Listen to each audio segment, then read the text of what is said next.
மாண்புமிகு உறுப்பினர் செல்வ பெருந்தகை. மாண்புமிகு பேரவைத் தலைவர் அவர்களே, பல லட்ச பட்டாக்களை கொடுத்து ஏழை எளிய மக்களுடைய வாழ்க்கையில் ஒளியேற்றிருக்கிற நம்முடைய அரசு ஒரு கொள்கை முடிவை 15 ஆண்டுகளுக்கு ஒரு முறை மாண்புமிகு பொதுப்பணித்துறை அமைச்சர் சொன்னது போல அதை வரைமுறை செய்ய வேண்டும். நீர்நிலை, மேய்க்கால், இப்படிப்பட்ட வகைகளை என்று சொன்னார்கள். ஆனால் ஒரு கொள்கை முடிவு ஒரு விலக்கு கொடுக்கலாம் குடிசைகளுக்கு என்று ஒரு முடிவு எடுத்திருக்கிறார்கள்.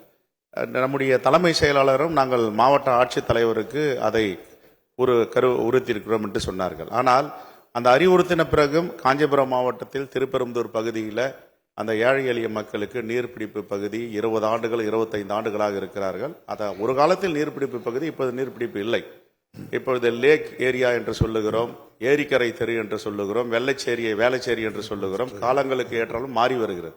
ஆகவே அந்த ஒரு விலக்கு கொடுப்பதற்கு நம்முடைய பேரவை தலைவர் வாயிலாக கேட்டுக்கொள்வது, நம்முடைய அரசு ஆவணம் செய்யுமா?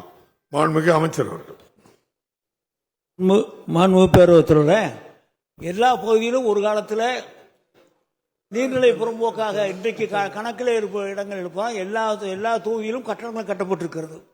இதில் நீதிமன்றம் தலையிட்ட காரணத்தால் தான் இந்த நீர்நிலை புறம்போக்கு இந்த வேற இடங்கள் எல்லாம் கட்ட முடியாத ஒரு சூழ்நிலை இன்றைக்கு நீதித்துறையின் சார்பாகத்தான் அந்த பிரச்சனை இருக்கிறது.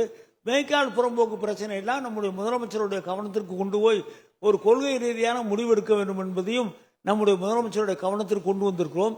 அங்கே இருக்கிற ஏழை எளிய மக்களுக்கு துன்ப விடாமல் அவர் பட்டா வழங்குவதற்கு வேண்டிய வேலைகளை இந்த அரசாங்கம் முயற்சி எடுக்கும். மாண்புமிகு உறுப்பினர் உதயசூரியன். மாண்புமிகு பேரவைத் தலைவர் அவர்களே, சென்ற மாதம் மாண்புமிகு தமிழ்நாடு முதலமைச்சர் அவர்கள் கள்ளக்குறிச்சி வரையிலிருந்து பொதுப்பணித்துறை அமைச்சர் மூலமாக சுமார் 25,000 பேருக்கு நலத்திட்ட உதவிகள் வழங்குகின்ற போது நிலப்பட்டாக்கள் கல்ராயமலையில் வாழ்கின்ற மக்களுக்கும் அதேபோல வீட்டுமனை பட்டாக்களும் 10,000 பேருக்கு மேல் வழங்கப்பட்டது.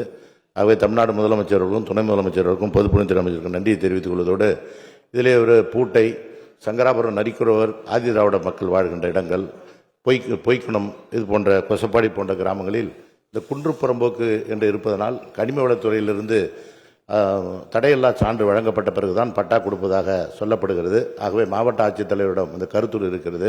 மாண்பு அமைச்சர் அவர்கள் இந்த கனிம வளத்துறையின் மூலமாக கருத்துரை அனுப்பி விரைவில் இந்த மாத இறுதிக்குள்ளாகவே இந்த வீட்டுமனை பட்டா, இலவச வீட்டுமனை பட்டா அந்த மக்களுக்கு கிடைப்பதற்கு வழிவகை செய்வார்களா என அறிய விரும்புகிறேன். மாண்புமிகு அமைச்சர் அவர்கள்.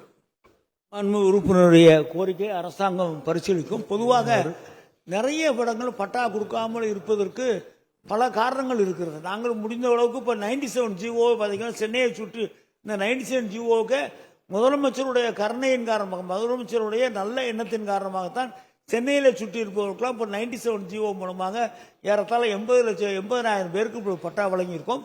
நகராட்சி பகுதியில் பெல்ட் ஏரியாவில் குடியிருப்பவர்களுக்கு ஆண்டாண்டு காலமாக அவருக்கு பட்டா கிடைக்காத இப்போ கொடுத்துருக்கோம். ஒவ்வொரு பகுதியாக பிரித்து எடுத்து அதில் நீதிமன்றத்தின் தடை எது இருக்கிறது. இப்போ மேய்க்கால் புறம்போக்கு பார்ப்போம் என்று சொன்னால் நாம் 5 ஏக்கரை நாம் அரசாங்கம் எடுத்துக்கொள்ளும் என்று சொன்னால் அதற்கு பதிலாக இன்னொரு இடத்துல 5 ஏக்கர் கொடுத்த பிறகுதான் அந்த 5 ஏக்கர் எடுக்க வேண்டும் என்று சொல்கிறார்கள். அரசாங்க கட்டணம் கட்டுவதற்கே நீதிமன்றம் அப்படி வழங்கி இருக்கிறது.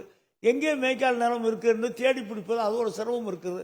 ஆகவே இதெல்லாம் கொள்கை ரீதியாக ஒரு முடிவெடுத்து எடுக்க வேண்டும் என்பதை முதலமைச்சருடைய கவனத்திற்கு நாங்கள் கொண்டு சென்றிருக்கிறோம். அதுக்கும் விரைவில் நல்ல தீர்வு கிடைக்கும்.